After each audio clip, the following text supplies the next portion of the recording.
Super happy with this solar installation.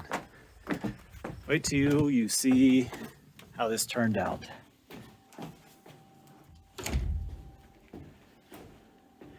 It's a pretty simple installation. That's an MPP LV2424. Puts out 2400 watts. We've got a little over 1500 watts of solar on the roof. Comes in through that combiner box with a surge protection on it and a 40 amp breaker. We've got 2400 watt hours of lead acid batteries. These are the Group 29 Everstart batteries from Walmart. And the location that this place is in, it gets really cold. Lithium is just really not an option right now. And for the cost, it's really hard to beat getting 2400 watt hours. It's basically a 24 volt, 100 amp hour battery.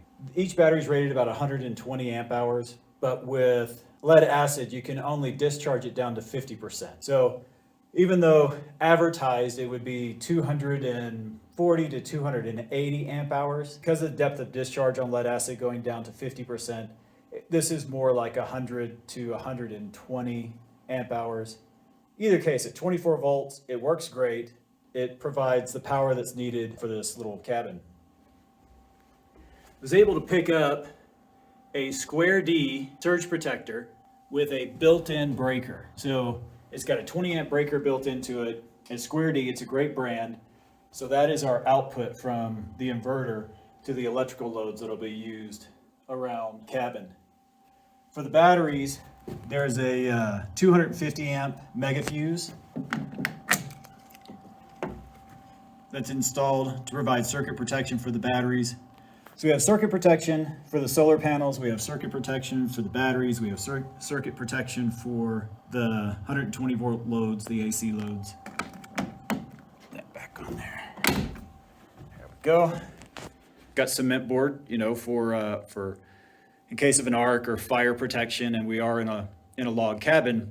So what we did is we painted it, and it kind of blended in with the wall, and it's behind the front door, so it's not really an eyesore. We can do a load test on the inverter. I have a Chicago Electric power drill, which is rated at 120 volts, 7.5 amps, so it pulls about 900 watts.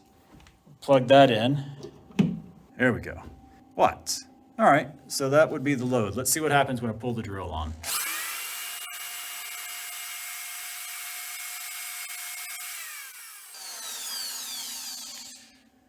All right, let's go to the PV and see what we pull.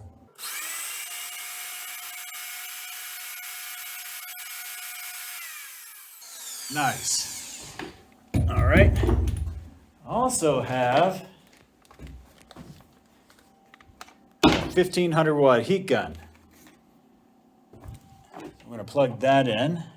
And we're going to put it on low.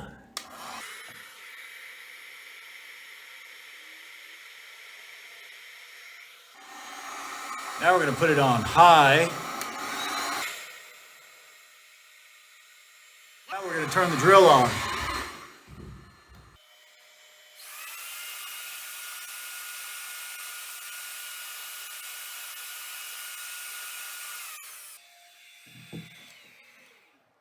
So that's pretty good. We're pulling 1,000 watts off of the solar panels basically, and it's I don't know, about 1 o'clock in the afternoon. I'd like to see AC watts. Let's see what we can do for the load percentage. So I just turned the heat gun on high. Now I'm going to start the drill.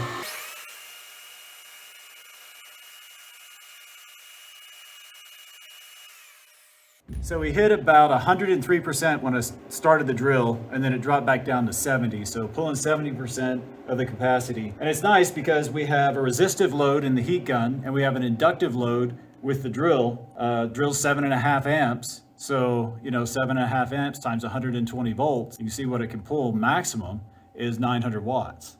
Now it looks like running is just going to pull 330 or so, but still not bad at all. So I have it set right now to prioritize power into solar, and we are going to change that 70, yep, there we go. We're gonna prioritize battery charging. So we put it on BLU, and that will prioritize the solar for charging the batteries. And when the loads come on, it'll be solar battery in that order. So we go back. Now what we can do is look at what type of load we're running right now. Got my meter, go up here, pulling 1.4, 1.5 amps off of solar. Battery, everything's kind of idling right now, 2.5 amps. So let's see what happens when we hit the low on the heat gun.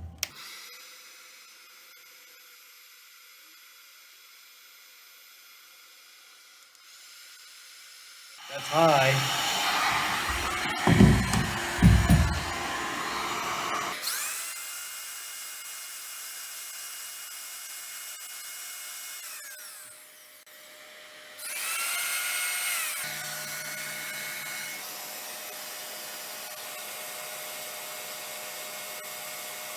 So the system works great. I mean, for a small cabin, 2,400 watts, 120 volts, 20 amps, produces plenty of electricity.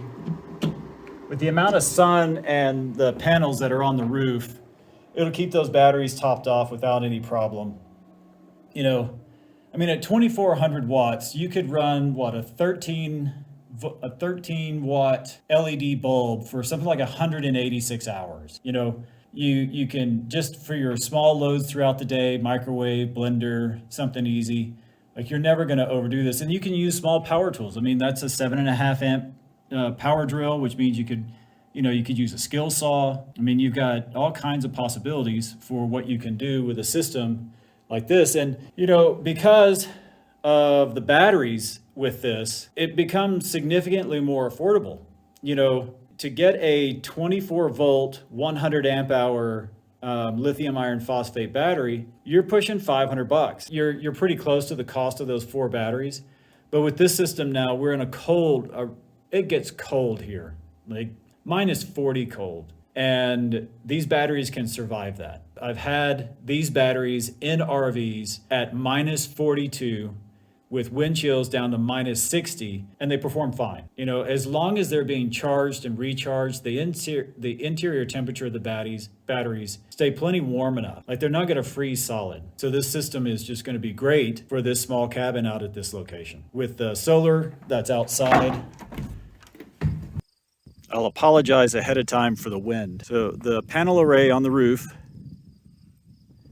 are 4 JA Solar 380 watt panels for a maximum production of 1,520 watts. They are wired in 2S, 2P, so that's 2 in series and then 2 in parallel.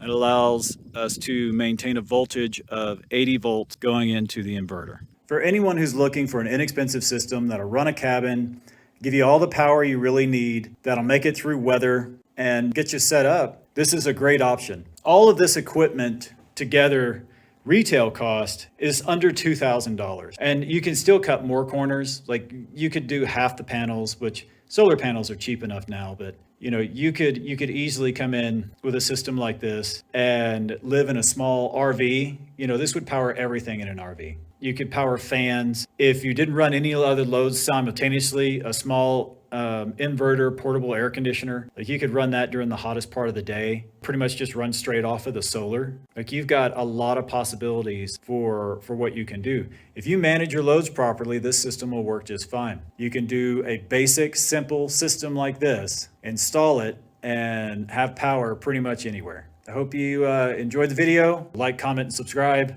and I'll catch you later.